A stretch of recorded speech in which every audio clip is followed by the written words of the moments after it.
Hello and welcome to the Western is in the Details. I'm Iain. I'm Haru. Today we took a look at The Beast of Hollow Mountain, a Western movie. This is a Western movie. What'd you think of it? I actually kind of liked it. Yes! It's actually a pretty good movie. It's just a good movie that also happens to have a dinosaur at the end. Like, a really cheesy dinosaur. I mean, it didn't even need to have the kaiju, honestly. Like, the kaiju kind of makes it worse. It's a perfectly fine Western movie that suddenly has a dinosaur at the end. In fact, it's probably one of the better Westerns. It's less racist than a lot of them, although not unracist. So this is a Mexican-American co-production from 1956. That's right, folks. We're in the 1956s now, which means we have color. We've got color film. This is our first color film that wasn't like a jump to 1977. And that even then, that colorized edition was not the way we would think of as a color film. Yeah, this was like... This was CinemaScope. Like the other colorized stuff that we've seen, it's all been like Fake. Recolorizing something that was originally black and white. This was the first time where they actually like filmed it in color. And it's, like I said, it's that CinemaScope. It's got that lovely... There's just something about movies of this era. There's a vibrancy to the color grading. Yeah. I really like. It's something you just don't see anymore. I miss it in a lot of ways. And we're gonna get a lot of it as we move through, because Godzilla films also have a similar color grading, so we're gonna see a lot of that with them. They call it Toho-scope though. Don't get it twisted. But yeah, so this is just a Western film. A lot of the actors in it are like pretty standard Western actors. It was filmed in Mexico. Like I said, it's a American-Mexican co-production, which I think is part of why it's not as racist as it would have otherwise been. So this is working outside of the usual Hollywood system. In fact, if I remember correctly, it was filmed... Hold up. Before I say this, let me actually check. I believe... yes. It was filmed at Churubusco Studios in Mexico City. So literally outside the Hollywood system. There's also a Spanish language version of the film that was shot simultaneously and released in Mexico under the title La Bestia de la Montaña. Which it's the beast of the mountain. Is what it says. That's what that means. Sometimes romance languages are really easy. Thank you, Normans. Yeah. Thanks, Normans, for helping us learn romance languages. But I adore this film. I think this film's awesome. Yeah. It's got the best of both worlds. It's a wonderful little Western that's not too racist, and it's a monster film with a funny little monster. Yeah.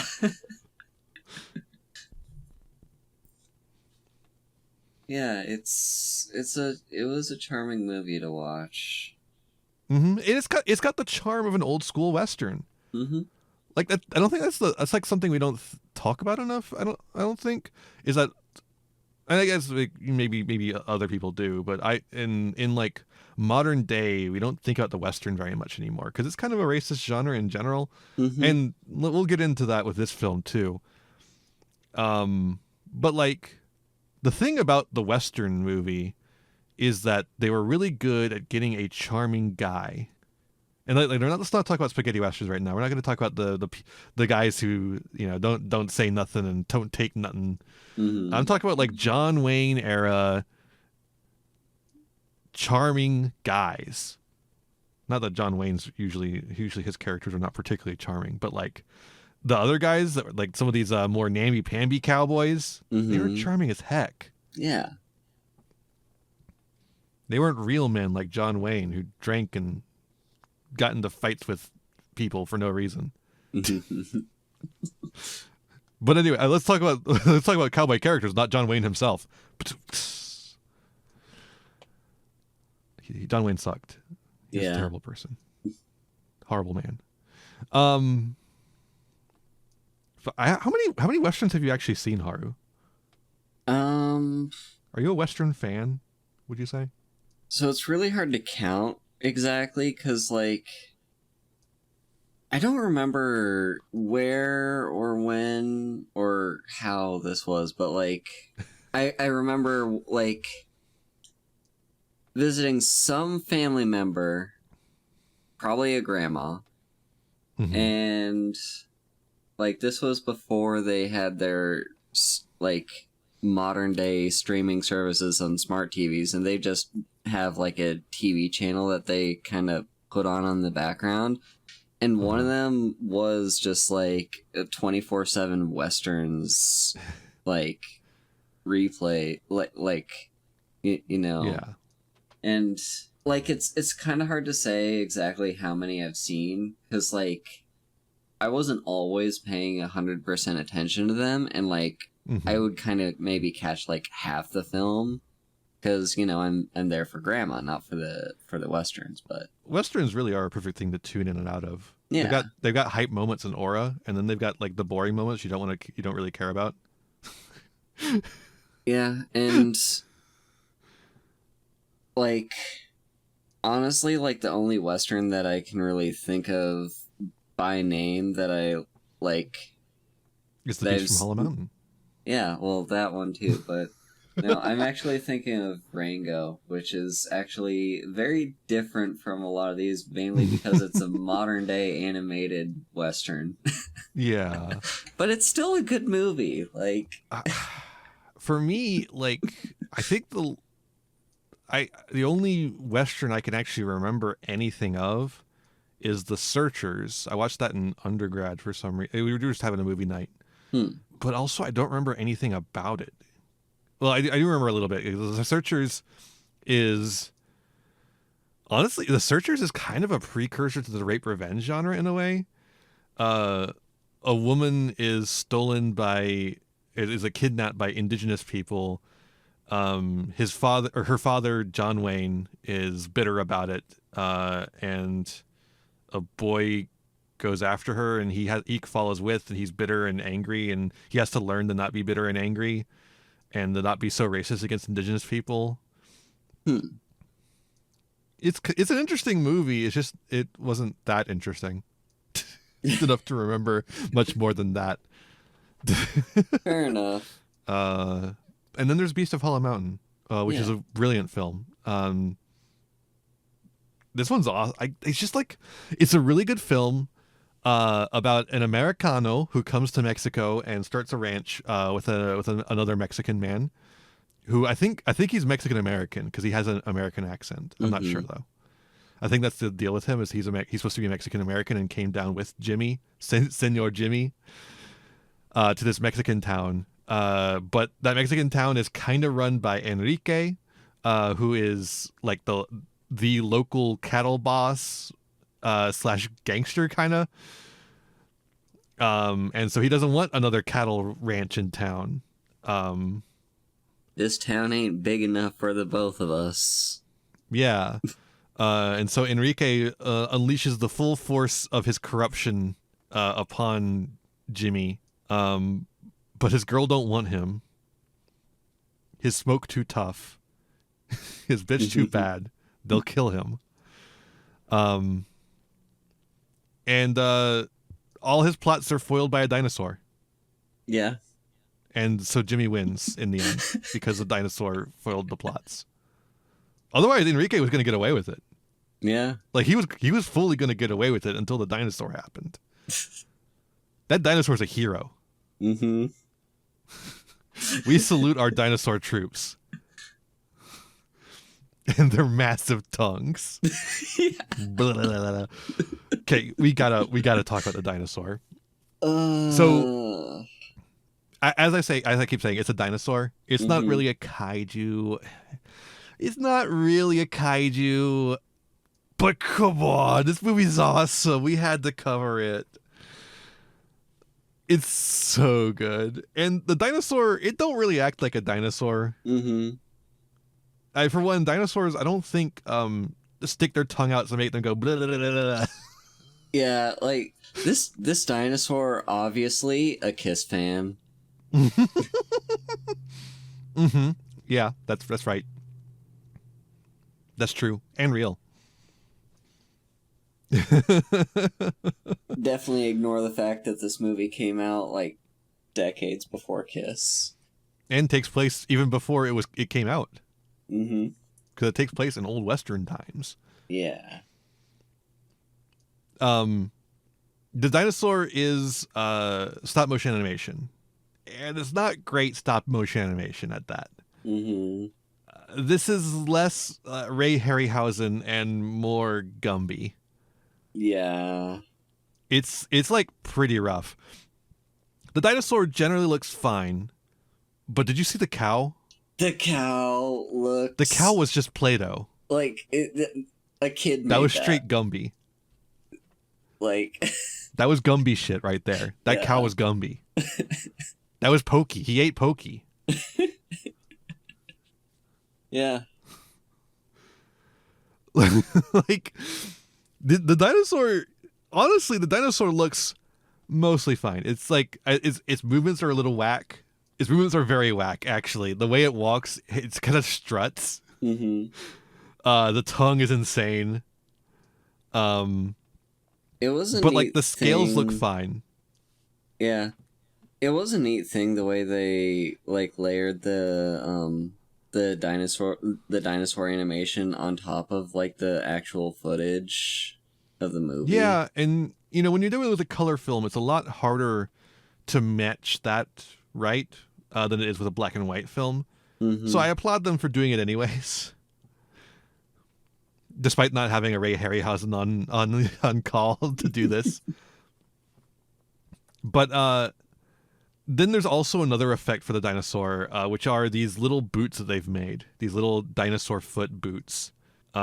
Which they have several shots of the dinosaur walking just in the mud. So a good portion of this film takes place. There's a hollow mountain, hence the title of the film, Beast of Hollow Mountain. That's where the dinosaur lives. It lives in the hollow mountain.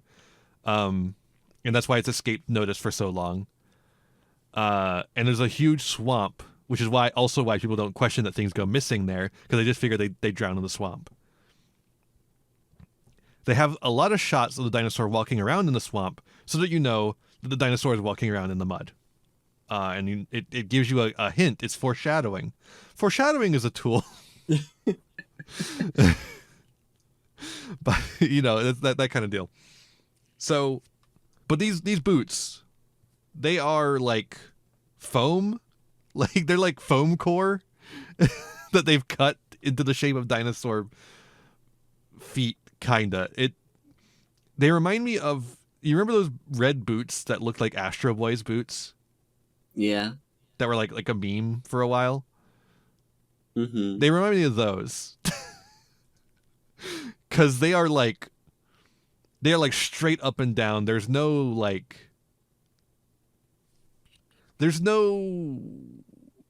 heel. Mm-hmm. There's no like, you know how feet have like a shape to them? None of that. It's got none of that. It just has the 3 pointy toes. And what's worse than that is that these are the only props for the dinosaur that they have besides the stop motion animation model. But there are scenes where the dinosaur is clawing at people. So they are using these same boots, I'll remind you, boots, to represent the claws as well. And just being very careful not to show you it very much. Yeah. But the boots are being used as the claws in some scenes, and it does not look good. But luckily, they don't show you it very long. They're very careful about that to make sure it's either like it's too dark for you to fully see it, or you know they're not showing you for very long. Mm-hmm. But yeah. So like good things. I think the dinosaur is honestly not bad. I think the dinosaur it's fun. It's really, at the very least fun. Bad things. Anything the dinosaur holds. Mm-hmm. Like Enrique when he goes and kills Enrique. Actually, I don't even know if the dinosaur kills Enrique. I think the guy shooting at the dinosaur kill Enrique. Yeah. And the cow. The pole that it grabs looks fine. That one looked fine. Easy to do inanimate objects that aren't squishy. But like otherwise, it's just a cow. It's just a Western movie, so the effects don't really need to be anything. Like, I imagine this movie was cheap to make. The one thing is the cows. I imagine getting access to that many cows might have been a little expensive. Yeah. Oh, and I guess they made all those costumes for the festival. That's true. Yeah, the festival was actually kind of a neat thing. Like, yeah, I think that's the product of this being a Mexican-American co-production, right? Mm-hmm. Because, like, the thing about being in Mexico that an American wouldn't understand is that Mexico has a lot more indigenous culture, like, just kind of out and about than we would, like, think of. Like, we tend to think of Peninsulares culture, right? The white people. We don't think of how many indigenous ceremonies have survived colonization into the modern day. Because the thing is, indigenous people still exist in Mexico. They still exist in America too, but they still exist in America too, or in Mexico too. Like there are Mayan and Aztec people in Mexico. Yeah. They didn't go away after colonization, or they didn't assimilate either. At least not all of them. I guess this is as good enough time as any to get into this. So Mexico, unlike America has essentially a two-race system. There's white and there's non-white. Obviously, there's black, Asian, whatever you want to call them. But like as far as a racial caste system goes, it is white and then non-white. Although they are trying, it seems like a lot of them are trying to bring Asians into white so that they have a majority again. Yeah, although only specific Asians. Yeah. Like it's only the East Asians, not generally speaking. None of the Indians and none of the. Well, although J.D. Vance's wife is Indian and Vivek Ramaswamy was as well. So I think they're chill with the whites or the nationalist Indians, the ones that are like down with what's his name? That are perfectly fine. I'm blanking on the president of India. What is his name again? Fuck, it doesn't matter. Can't remember. This is a kaiju podcast. I can't believe I'm blanking on that though. What? I don't know why I would.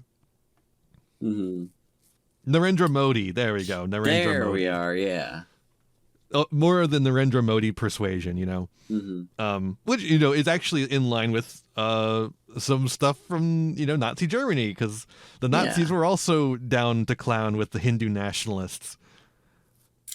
Yeah, they probably wouldn't want to be in the same country with them, but they're perfectly fine to work with them against the British. But yeah, getting back on track. So like the American racial system is very just it's binary. Color. It's color of skin based and like nationality based. Where with Mexico, so the thing is like it's a binary system. In Mexico, we have a trinary system. There are three. There's a 3-tier system. We have Peninsulares, that's the more European types. We have Mestizo, that's a mixed race, and then we have Indigenous, which are the indigenous people. And it creates a 3-tier system instead of just a one supremacist group on top and then everyone else on the bottom. And I think you do see this at work in this film, right? There's this weird little colorism in this film. The more dark-skinned you are, the more likely your character is to be a drunkard or a bad guy or both. Like Enrique is much darker skinned than his fiancée, who turns to Jimmy in the end. Mm-hmm. And they're all more dark-skinned than Jimmy, Mr. Americano. Yeah. Like, I'm no expert on, to be clear, I'm no expert on Mexican history. I just know some things, and they're very applicable here. Mm-hmm. So you have this weird colorism, which gives us such characters as Pancho. Yeah. Pancho, Pancho, who is the most racist character in the movie, but I say that, and like, he's racist in an American standpoint. He's Slowpoke Rodriguez from the Speedy Gonzales cartoons, right? He is a fat, dumb, drunkard Mexican man Mm-hmm. in a film with a whole bunch of other Mexicans who are not like that at all.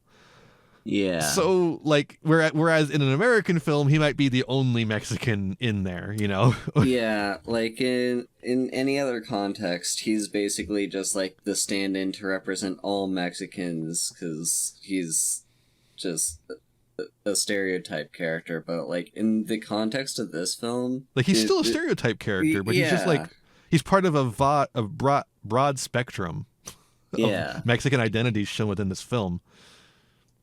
Only some of which are stereotypes. Mm-hmm. But he more ends up landing as this like comic relief alcoholic character, which is like a problem in its own right, right? Yeah. There's a reason we don't have this kind of character in our stuff anymore so much. It used to be all over the place. The funny drunk. Everyone loves the funny drunk. Mm-hmm. Not so much no more. We've really come around on sympathy for the alcoholic rather than mockery. Yeah. Which is good, to be clear. And speaking of his alcoholism, there was a bit of a bit where there's like a dialogue involving him, his son, and this woman who like looks after him a lot. The son, not the guy. Although kind of the guy, but mostly the son. Yeah, a little bit. Yeah. And the kid was going like, you know, it'll keep him out of the tavern, and he did the little like drinking hand sign. This kid is awesome, by the way, as a child actor. Yeah. Pretty good, I'd say. Yeah, no, I love the kid. He's like one of my favorite characters in the movie. Yeah, and he's got like a pretty heavy accent too. So like the fact that he's like and I wonder how much of that is put on. I'm not sure. I don't. But like considering it's a kid, I don't know. Yeah. But he's fun. He's pretty decent at acting it all out. Not annoying at all. Awesome. We love to see it. We're gonna see some annoying kids over the course of this show, so enjoy the good ones while they last. I don't know. This movie is good. Yeah. There's not much more to say about it really, because we kind of just already covered the big one, which is the weird the racial dynamics at play here in a not quite American film. I guess we should talk about the fact that the main character is American and then everyone else is not. Like the hero of the film is an American. That's a little rough. Yeah. Also, another point is kind of how it seems that like all the locals, like all the Mexican people are like superstitious. Yeah, it plays on the same thing as the monster from the ocean floor. Yeah. Which also took place in Mexico, if I remember correctly. Yeah, I think it did. So it's also playing on this idea of like, oh, Mexican people, they're so superstitious. But in this one, it kind of plays it backwards, right? It's like they're using the superstition as an excuse because they're actually getting paid off to leave. So it kind of is like subverting it in a way. Yeah, kind of. But it also definitely did just say it in the opening narration. This is a stupid tale. Like it was explaining the literal plot of the movie. There's a beast in that cave. But maybe that's just because these stupid locals are too simple. They tell their tall tales. Yeah. It's like, but meanwhile, it's explaining the literal plot of the movie. I don't know. I can't tell if that's like how much of that is subversion of that trope and how much of it is playing into it, right? Mm-hmm. Is it being like, yeah, no, these stupid superstitious locals are just stupid superstitious locals, or is it trying to set you up for that, being like, these are just superstitious locals, and then it's like, oh no, there's a fucking dinosaur in there, dog, and it's eating everything. Yeah, and like, it's like, how much of a check do we want to write this film, right? kind of the way I want to read it is, I think it has less to, like, I mean, not that it has nothing to do with the race of the locals, but like, I think they could have written the same plot and stuck it anywhere else, like say Arizona or whatever, like, and we'd still have superstitious locals simply based on the circumstances of what's causing the superstition in the first place. Mm-hmm. You know, like, although I'm not sure they would have framed it in exactly the same way. Oh yeah, no, the framing would have been different. But like, you see where I'm getting at is like, there's an actual underlying reason for the superstition here, and it's that like, you know, there's a fucking dinosaur. Yeah. And it goes blah blah blah. Yeah. Oh my god, yeah. This dinosaur is funny, folks. You gotta watch this film. You have to see this dinosaur. It doesn't come in until like the 20 minutes in. Yeah. It's so good. And you'll like the rest of the film, to be clear. You will enjoy the rest of the film. It's a simple little story, yeah, but it's just like a drama, a cowboy drama about Jimmy and Enrique and the woman. What's her name again? Satina? Something like that. Santeria? Don't practice Santeria. Sarita. A British actress. She's played by a British person. What the fuck? That's fucked up. But she is like I said, she is a Western like classic. She's in Have Gun Will Travel. Like that's like, that's Western canon. Like, Eduardo Noriega, who played Enrique, is more of a Mexican actor, but you know, still in a lot of stuff. I don't know what the dinosaur has been in since The Beast of Hollow Mountain. I don't know. Maybe. Do you think he was in Jurassic Park? Yeah, I don't know. I think this one might have been a one-shot wonder. That's a shame. It's hard for a dinosaur to get work in Hollywood. Yeah. I mean, especially when you don't meet the beauty standards. Like, I think this one might have also just specialized in westerns, and we don't get a lot of westerns with dinosaurs in them. Not a lot of atmosphere for dinosaurs in Western films. Yeah. By the way, the Wikipedia page for this movie says, The Beast of Hollow Mountain was the first film to depict cowboys alongside dinosaurs. Yeah. That's interesting. That's crazy. Really? Is it the first one? Nobody else thought of that first? Are you... Yeah? You sure? But it's not the only one. There's also the Valley of Gwangi, which was based on... So apparently the story for this film, Beast of Hollow Mountain, was developed from an idea from Willis H. O'Brien, our King Kong guy, who fleshed out the concept into a script titled The Valley of the Mists, which he wasn't able to get made into a movie. But then, after he died, Ray Harryhausen, his disciple, turned that into a movie called The Valley of Gwangi. Gwangi? I'm not quite sure if that G is hard or soft. So yeah, fucking our King Kong man and our Beast from 20,000 Fathoms Man came together to make kind of the same movie, but later in 1969. It also takes place in Mexico, but that one focuses on a rodeo. A rodeo. Sorry. I don't know why I said radio. A rodeo instead of a cattle ranch. Two very different things. Very different things. One vowel apart. You ever think about that? One vowel apart, rodeo and radio. I mean, technically, they're two vowels apart because E and I, but they make the same sound in the word. So, in Japanese terms, it was the same vowel.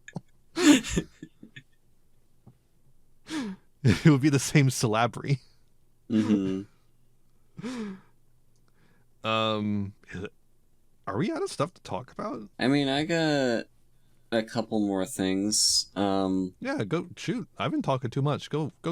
For one, I'm wondering, is this the first ever film to feature dinosaurs and cowboys? Yes. Oh yeah, that.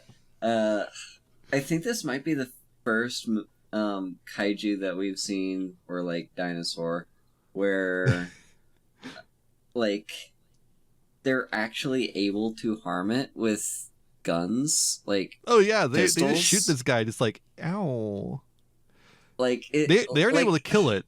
Yeah, it's weirdly, not killable, but it gets hurt and starts weirdly bleeding. The pistol seems to do more damage than the rifles do. Yeah, well, it's a Western. We gotta make the sidearm the most powerful gun. All power to the mighty pistol. Pew. Yeah, Jimmy gets it a couple of times with his 6-shooter in the head. It starts bleeding out of its nose, or snout, I guess. Yeah. And then they shoot it a bunch with rifles, and only Enrique bleeds. Yeah. Another and thing, he throws his knife at it too. Yeah, he does. They just kind of throw everything at this guy. Except... and we get to see Jimmy do rope tricks. Yeah. The thing about these Western actors actually had to learn fucking rope tricks so they could do them. So these fucking guys know how to do rope tricks. They're not faking them. They're doing them. That's so cool. I mean, they might be faking them a little bit. I don't know if every single one of them is going to be, but a lot of them would actually know how to do rope tricks. Let's see. Another thing I wanted to address is like, when was it Jimmy who was like swinging on the rope? Yeah, that's Jimmy. Yeah. He went monkey mode. He did, and there was one way to beat a lizard. There was one bit of that where the dinosaur like claws at him and it tears his shirt, and so it's just like a cutaway, and then the next time you see him, like half his shirt is missing. Yeah. They have like a little bit of like the dinosaur ripping the shirt off in the like stop motion animation, and it looks awful. And then it comes back to him and he's got half his shirt missing. It's just like, okay, sure. He ripped his shirt off without scratching him at all, which is pretty awesome. Yeah, the only way to beat a lizard is to go monkey mode and swing on that thing. Yeah.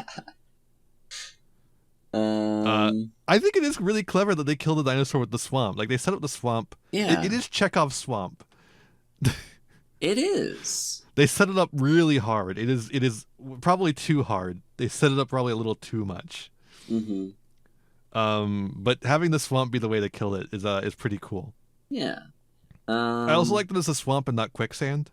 Because like quicksand is like so misunderstood, but a swamp, yeah, you'll get stuck in the swamp and die. Yeah. And it like if you're heavy like a dinosaur, I love that he's able to get out further because he's lighter. And the dinosaur isn't able to get out very far without sinking immediately. Yeah. And that's why Panchito is able to just like swim across at one point because he's a little kid. Speaking of the swamp, this movie loves its sound effects. Yeah, some of the sound effects are kind of whack. And especially like the first how like 5-10 minutes of the movie where they're just exploring the swamp, but like it's basically all you hear is just the swamp sounds. And they're like these swamp sounds, they're like animal noises but with like a shit ton of reverb on them. They sound really weird. Mm-hmm. There's like fucking jungle noises like you're getting kind of like something like that, but there's like a weird fucking reverb on it, and it's like it sounds bizarre. Yeah. But it kind of makes sense considering the dinosaur effects which are also bizarre. Mm-hmm.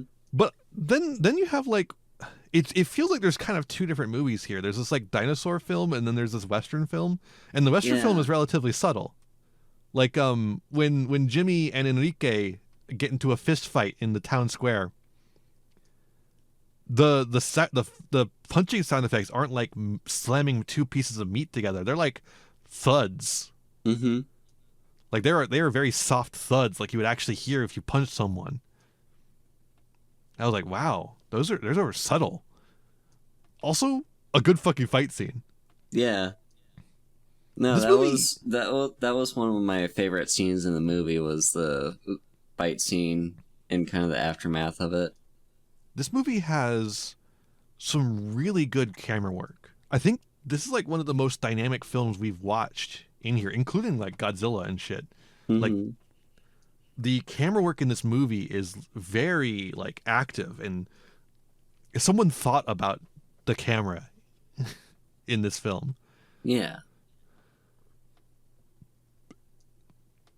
And the fight scene is probably the best example of it. The way the camera cuts around is really nice.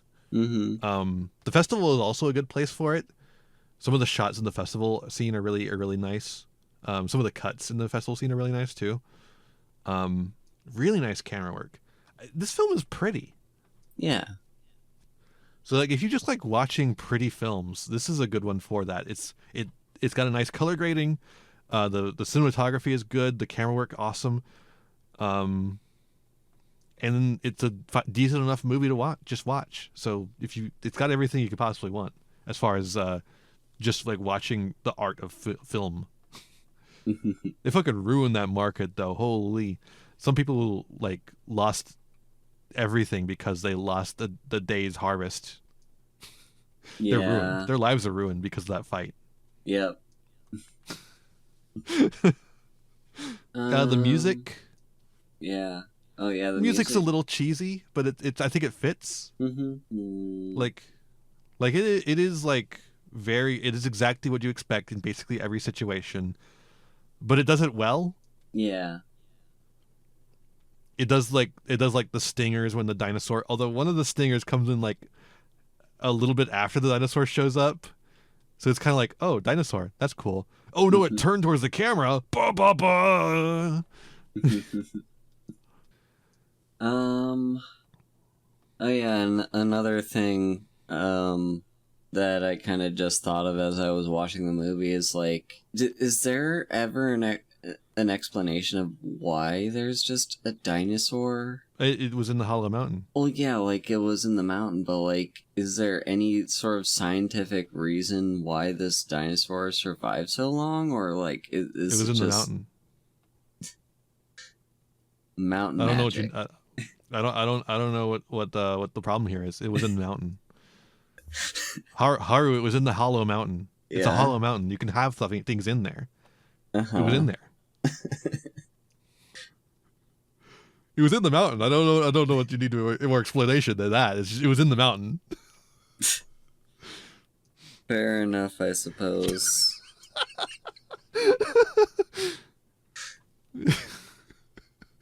I think it's like the fucking the abominable snowman from Half Human. Mm-hmm. All the other dinosaurs skeletons are in there. They just ate like poisonous flowers that killed them all. It was the last one that didn't eat the poisonous flowers. Yeah. There's actually a kid in there too. You just didn't see it, and now it's gonna die because they killed the parent. Now it's not so nice now, is it? Not such a happy ending now, is it? Yeah. Let's get into some more specifics. Mm-hmm. Because there's like a couple little moments that like popped out to me. For one, this movie starts out with a cow skull jump scare. Mm-hmm. That was lame. The reason why is because it's like it's like the cow was eaten and the skull is there. Mm-hmm. But like it just like pans over to a cow skull and it's like BAM! Yeah. Okay. It like maybe it would have a different effect if Westerns haven't made people so used to seeing cow skulls just as decoration. Because yeah.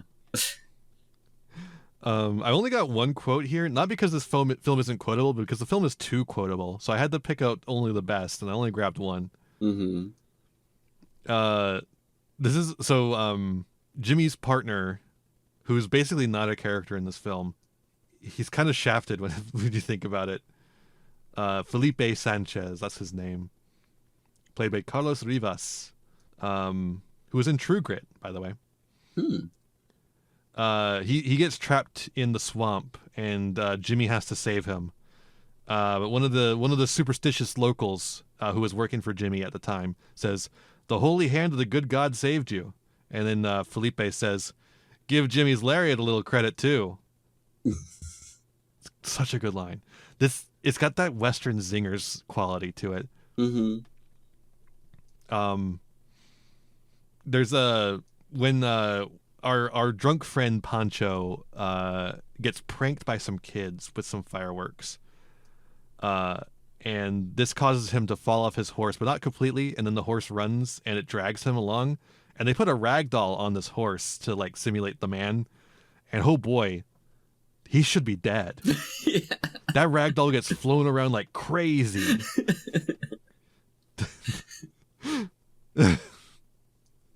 That was awesome. Mm-hmm. When Jimmy and Sarita meet in the graveyard. Well, by the way, Jimmy brings his horse into the graveyard and rides it in the graveyard for a while. Very strange. But they meet in the graveyard and talk with each other. And Sarita invites Jimmy to sit on a grave. And he's like, won't they be angry?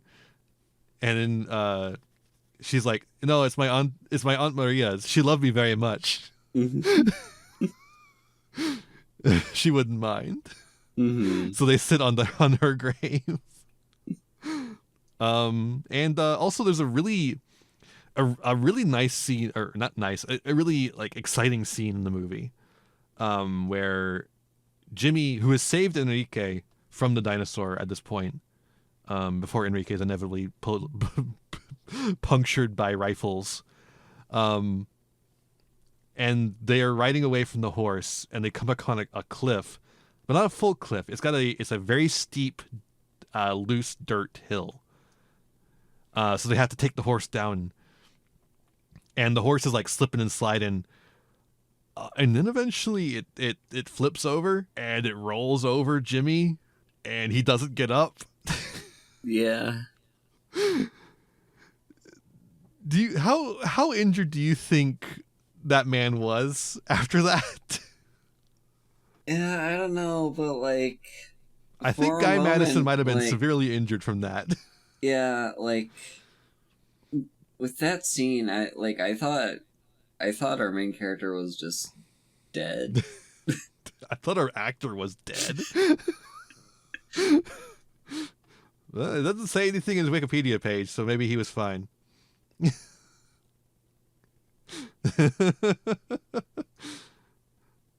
It's just crazy, right? Because like Enrique falls off like further along, so he doesn't end up getting squished. So his actor like gets up and then kind of wanders around and then falls over again. Real hammy acting, which I think fits for this. But no, Jimmy gets rolled over by the horse. The horse goes fully over him, and then he does not get up in that scene. It cuts before he gets up again. Also, the horse probably did not feel good either. Yeah. Just put that out there. This is before they were careful about not hurting animals in movies. Yeah, Do you know how many horses died in the making of Western movies? Oh gosh. Yeah. Western movies are not horse safe. And how many people injure themselves being rolled over by horses, by the way? Like I hope the animals in this movie were, not treated too badly. Like, well, they killed the dinosaur, so yeah. I mean, like, that dinosaur's not coming out of this. This is why he didn't have any films after this. They killed him for real. Yeah.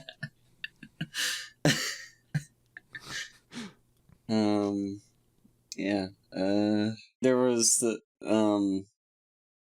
when the stampede was kind of rushing towards the village, and then like the little kid ran off because he found out his dad got eaten by the swamp. Like, and then Jimmy's just like, okay, well, I guess the most important thing I can do now is save the kid. It's very strange. Also, I love that, like, as soon as the plan goes wrong, Enrique's henchman is like, I'm going to come up to Enrique right in the middle of the town square and shout our plan at him and say he's stupid for doing this, because just like I told him. Yeah. Why did you do the stupid stampede? The American left, you dumb idiot. Right next to the fucking mayor of the town, the Don. Like, absolutely foiled by dinosaur.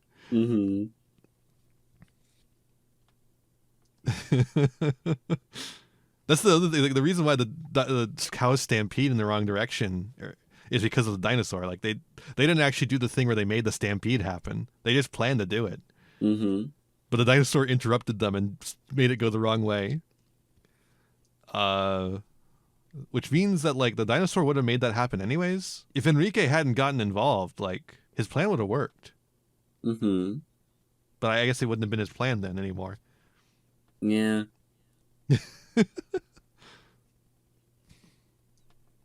I don't know.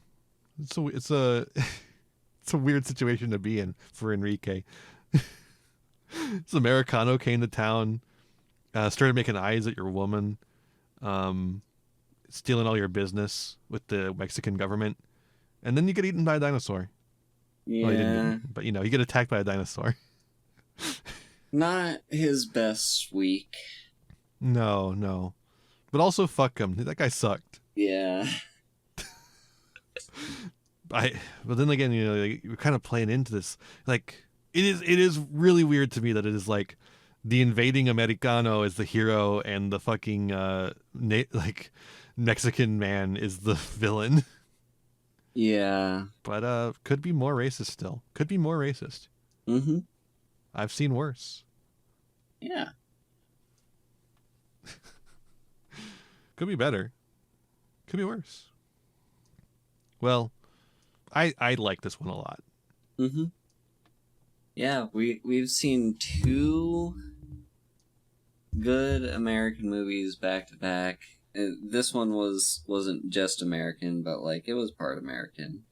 Yeah, it was a Mexican American co-production, so it is American. It is just also Mexican. Yeah.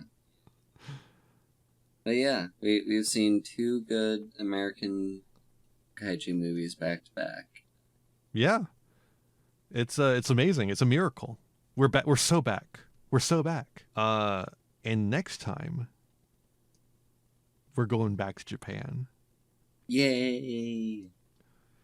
And we're gonna see my favorite kaiju of all time, Rodan.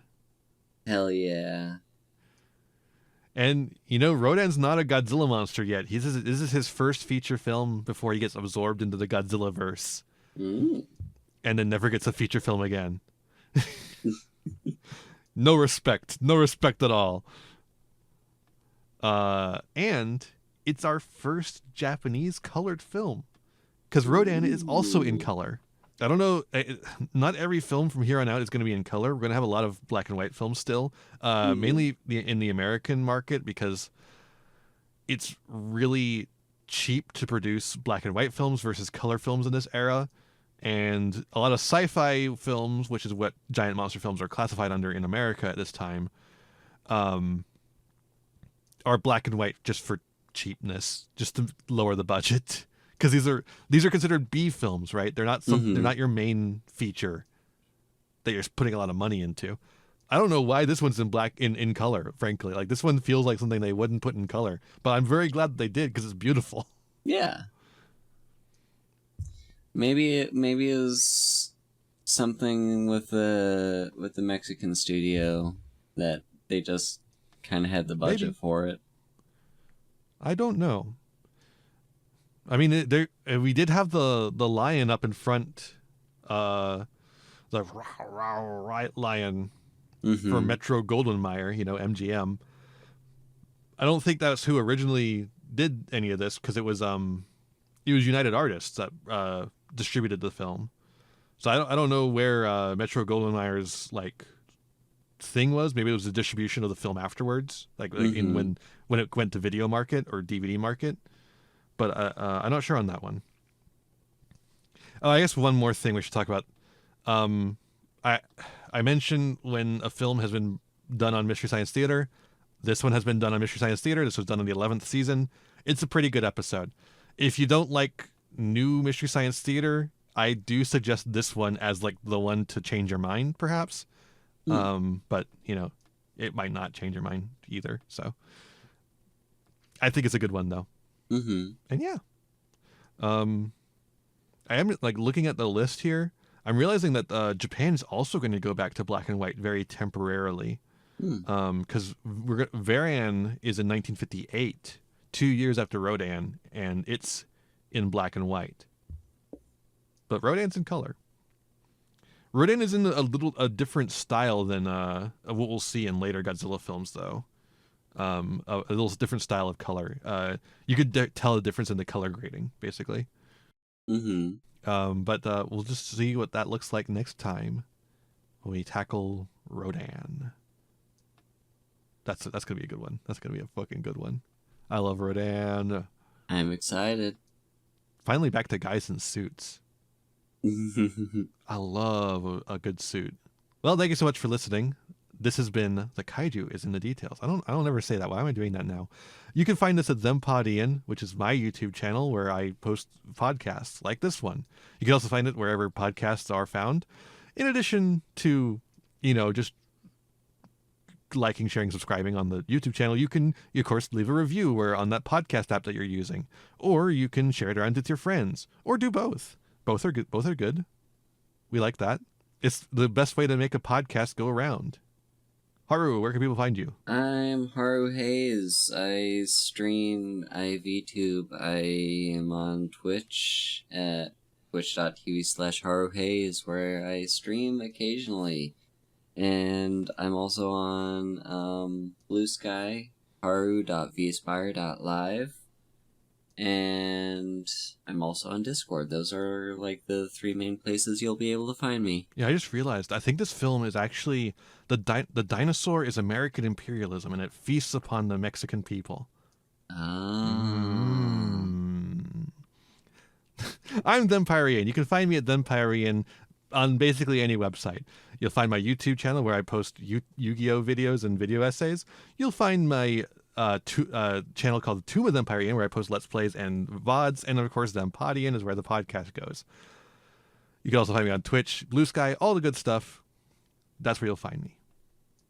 Haru, are you ready to say goodbye to the Beast of Hollow Mountain, which didn't get a name otherwise? Yep. Sayonara, Beast of Hollow Mountain. Sayonara, Beast of Hollow Mountain. Blah, blah, blah, blah, blah, blah.